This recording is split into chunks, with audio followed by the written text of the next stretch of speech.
Hi there, Maggie here again with the latest video from the Vocal Human. I hope things are going well with you so far. Again, thank you to the local radio station for letting me use their quiet space. And just to let you know again that the views and opinions on this video are strictly mine and nothing to do with the local radio station, okay?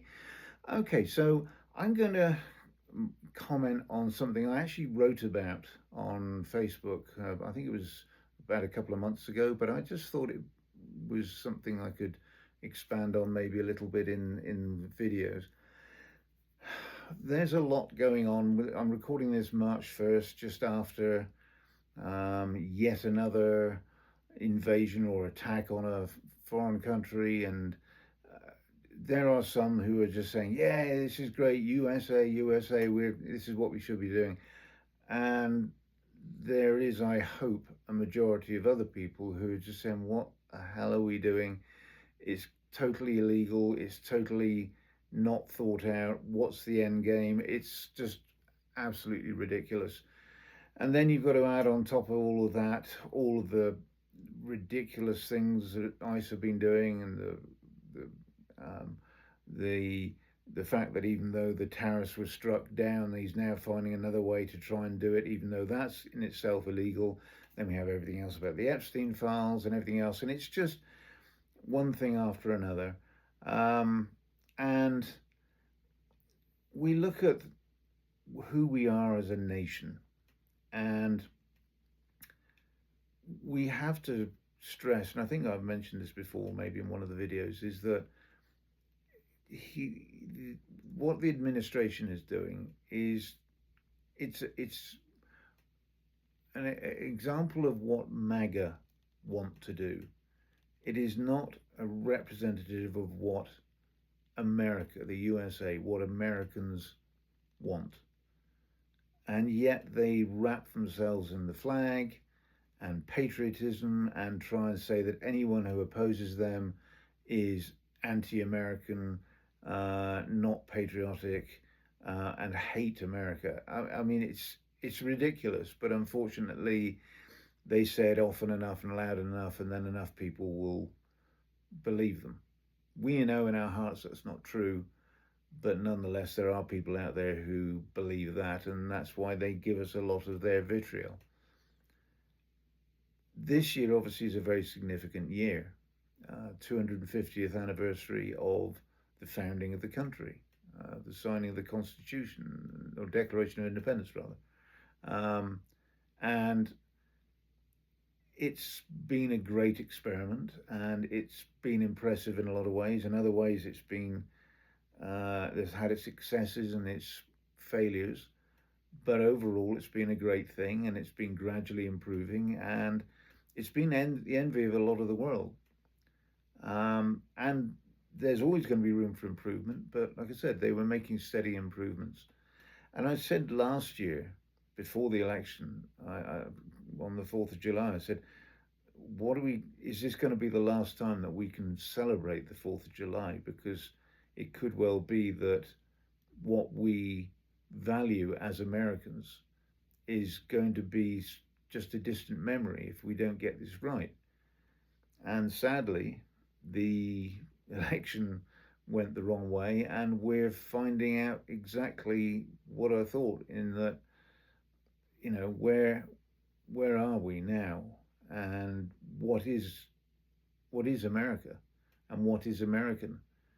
And with the 250th anniversary celebrations coming up, how are they going to try and hijack that to justify all the excesses and the horrors that they are doing in the name of our American nation?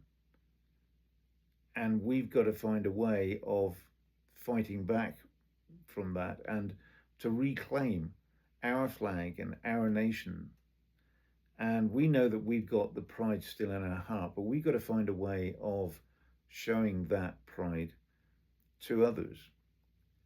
Now, every time, I mean, the Olympics showed that. Again, you were there going to represent your country, but are you representing all the excesses that's going on in the country at the moment? And a lot of the athletes were very articulate in saying that they were there and proud of being American and proud of all the effort and support that had got them there. But by being a representative of America, it didn't say that they were accepting or agreeing to everything that was going on. And that's a very sensible and fair comment. And look at the reaction they got.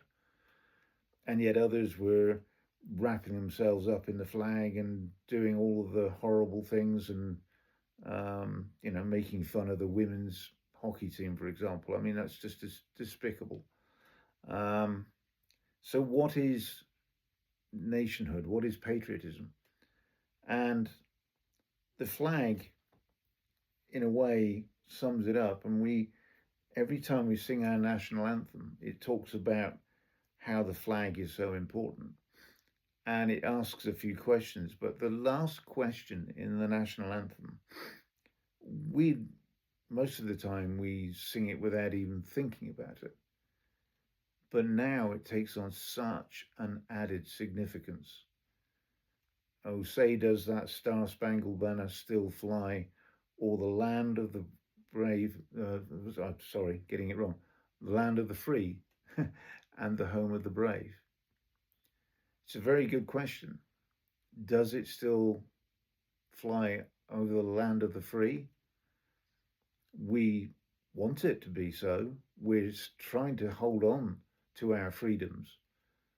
But at the moment, trying to stand up for our freedoms, speak out for our freedoms, is getting more and more dangerous and risky every day, and getting more and more loud reactions from the other side who are feeling more and more threatened and entrenching themselves and feeling they need to try and justify everything. And the home of the brave? Well, I think just as we've shown many times in our history, is that Americans seem to have that spirit that they will stand up against things that are wrong. That's what created our nation in the first place. And I mean, as an Englishman, obviously, I see what the country did to actually expel the monarchy of England at the time. And I understand why. And it was justified at the time. Thankfully, now the English monarchy is a different thing altogether. But at the time, it was right. And again, the same thing for the Civil War. People stood up for and fought for what they knew to be right in the ending of slavery. The civil rights movement, the equal rights movement, the supporting, obviously, the movement against anti-Nazism in the Second World War. All these things show that Americans are not prepared to put up with things that are clearly unjust. And generally speaking, when they do that, the power of the people will prevail. And I mean, even if you look at Vietnam as an example, again, where mistakes were made in a lot of ways about getting involved in that war and everything else, the anti-war movement got bigger and bigger and bigger. And generally speaking, there were peaceful protests, and there were, unfortunately, sacrifices and martyrs in that as well. But they prevailed in the end because it was public opinion to a great degree that caused the withdrawal from Vietnam. And we're faced with our time now.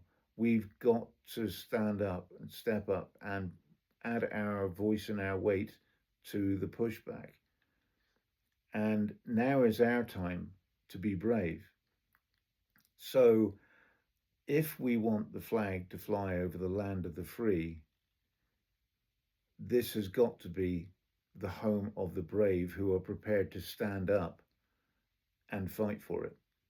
And we cannot second guess that. We cannot take our foot off the gas. We've got to do that now to the midterms and beyond. We cannot stop fighting. We have to be brave to save our freedom. Anyway, I'll leave it there. I hope you stay safe, well, happy. And in the meantime, big hugs from me, and I'll see you next time. And don't forget to like, subscribe, or comment. Thanks so much. Bye for now.